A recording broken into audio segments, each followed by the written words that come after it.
Welcome to రాజనీతి.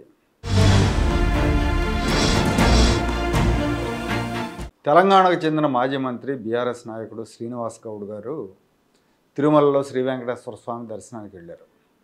ఆ దర్శనానికి వెళ్ళి కొండ మీద కొన్ని వివాదాస్పద వ్యాఖ్యలు చేశారు. మామూలుగా సాధారణంగా గుళ్ళకి ఎందుకు వెళ్తామండి? ఏదో దేవుడి మీద భక్తి ఉంటుంది, ఆధ్యాత్మిక భావంతో మానసిక ప్రశాంతత కోసం గుళ్ళకి వెళ్తాం. అక్కడికి వెళ్ళాక దర్శనం చేసుకుంటాం, దండం పెట్టుకుంటాం, వచ్చేస్తాం. కానీ ఈ రాజకీయ నాయకులు వీళ్ళు పరమ నీచులు. ఈ రాజకీయ ప్రయోజనాల కోసం ఇష్టం వచ్చినట్టు కామెంట్లు చేస్తూ ఉంటారు, మాట్లాడుతూ ఉంటారు. అందులో భాగంగా ఈ శ్రీనివాస్ గౌడ్ ఇతను కొండ మీద వివాదాస్పదమైన కామెంట్స్ చేశాడు. అందరూ చూశారు, ఒకసారి మళ్ళీ చూడండి. ఆంధ్ర ప్రాంతంతో ఉన్న ఒకే ఏకైక సంబంధం తిరుపతి. తెలంగాణలో పుట్టిన ప్రతి బిడ్డ తిరుపతిలో తలవిల్లాన్ని సమర్పించుకోవాలి, ఒప్పుకోవాలని. రెండు రాష్ట్రాలు కలిసి ఆంధ్రప్రదేశ్లో ఉన్నప్పుడు ఇది ఎక్కడ ఎలాంటి ఇబ్బంది లేకుండా ఒకే విధంగా ఉండేది. రెండు రాష్ట్రాలు విడిపోయిన తర్వాత డిఫరెన్సెస్ లేకుండా ప్రజలను కలిపిన దానిలో మా ప్రభుత్వంతో పాటు తిరుపతి దేవస్థానం, టీటీడీ, పాలక మండలి కూడా. ఎందుకంటే ఏర్పడిలో ఎలాంటి డిఫరెన్స్ లేకుండా దర్శనాలు అన్నీ జరిగినాయి. గతంలో చంద్రబాబు నాయుడు గారు ఉన్నారు, తర్వాత జగన్ గారు వచ్చిన తర్వాత కూడా కొనసాగింపుగా జరిగింది. కానీ ఈరోజు ఇక్కడ పరిస్థితి చూస్తుంటే తెలంగాణ సామాన్య ప్రజలకు కానీ, తెలంగాణ రాజకీయ నాయకులకు కానీ, తెలంగాణ సంబంధించినటువంటి వ్యాపారవేత్తలకు కానీ ఇక్కడ కొంత డిఫరెన్సెస్ అయితే కనిపిస్తాం. ఇది మంచి పరిణామం కాదు. ఎందుకంటే టీటీడీ పాలక మండలి అంటే మాకు గొప్ప గౌరవం. దేవుడు, తిరుపతి దేవుడు అంటే మాకు ప్రపంచానికి దేవుడు. ఈ ప్రాంతంలో ఉన్నంత మాత్రం ఈ ప్రాంతం మాది అని దేవుని విషయం అనేది వీలేదు. అలా చేస్తే దేవుడు కోపం వస్తుంది. ఒకే మాదిరి ఉండాలి. తెలంగాణ ప్రజలకు, ఆంధ్ర ప్రజలకు, తెలంగాణ నాయకులకు, ప్రజాప్రతినిధులకు, ఆంధ్ర నాయకులకు, వ్యాపారవేత్తలకు ఈక్వల్ ఉండాలి. కానీ ఇక్కడ చాలా డిఫరెన్స్ కనిపిస్తుంది.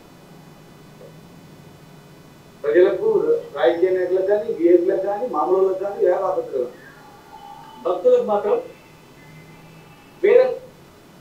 ఇదండి తెలంగాణ రాజకీయ నాయకులకు, తెలంగాణ వ్యాపారస్తులకు, బిజినెస్ మ్యాన్కు అక్కడ గౌరవం లభించట్లేదంట తిరుపతిలో. ఆంధ్ర వాళ్ళకి ఇచ్చిన గౌరవం తెలంగాణ వాళ్ళకి ఇవ్వట్లేదు. ఆంధ్రాకి తెలంగాణకి ఏదైనా లింక్ ఉంది అంటే అది వెంకటేశ్వర స్వామి అంట. అంటే వెంకటేశ్వర స్వామి కేవలం ఆంధ్ర తెలంగాణ సంబంధించిన దేవుడు కాదు. ప్రపంచంలో హిందువులందరికీ కూడా ఆయన లింకు ఓన్లీ ఆంధ్ర తెలంగాణకే కాదు, హిందువులందరూ కూడా ఆయన పూజిస్తారు. ఏదైనా లింక్ ఉందంటే ఆంధ్రకి తెలంగాణకి అది తెలుగు జాతి, తెలుగు భాష.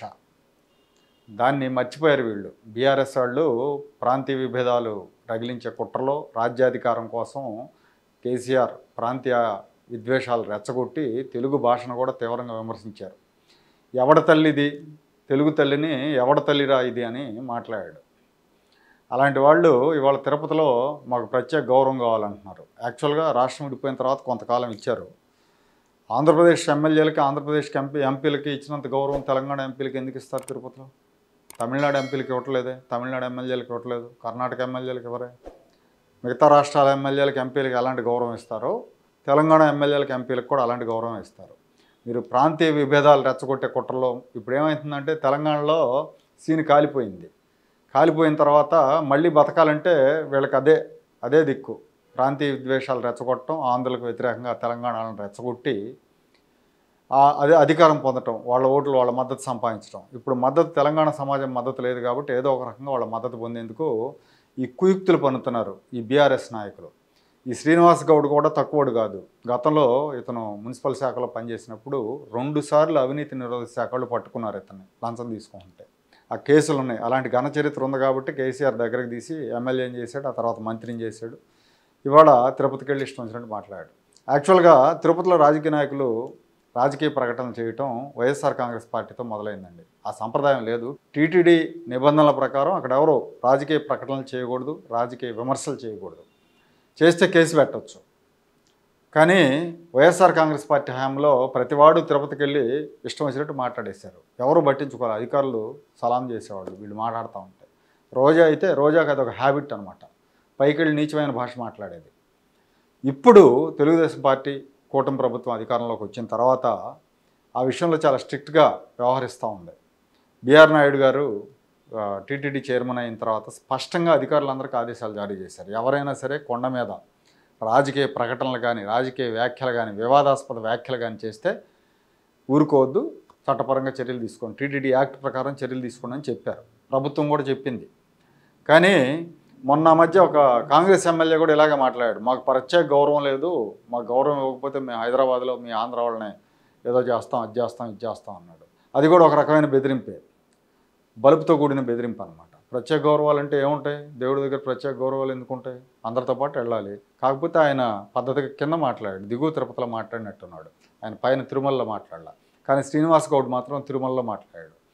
ఈ శ్రీనివాస్ గౌడ్ వ్యాఖ్యల మీద చట్టపరంగా చర్యలు తీసుకోండి, కేసు పెట్టమని టీటీడీ చైర్మన్ బిఆర్ నాయుడు గారు టీటీడీ అధికారులను ఆదేశించారు. అయితే ఇక్కడ ఒక ట్విస్ట్ ఉంది.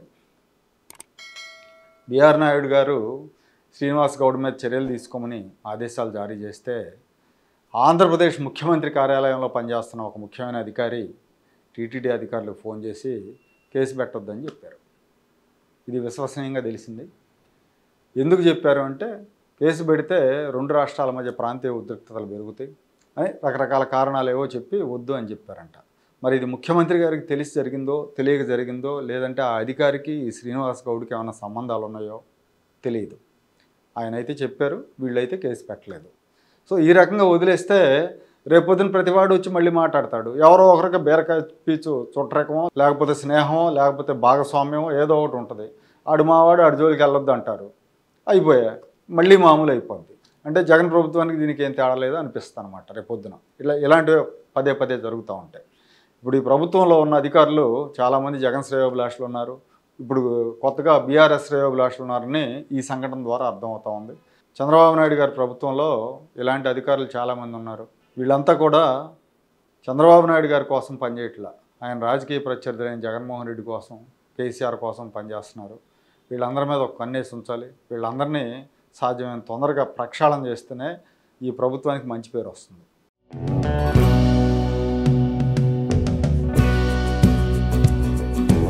Like, share and subscribe to Rajaniti channel.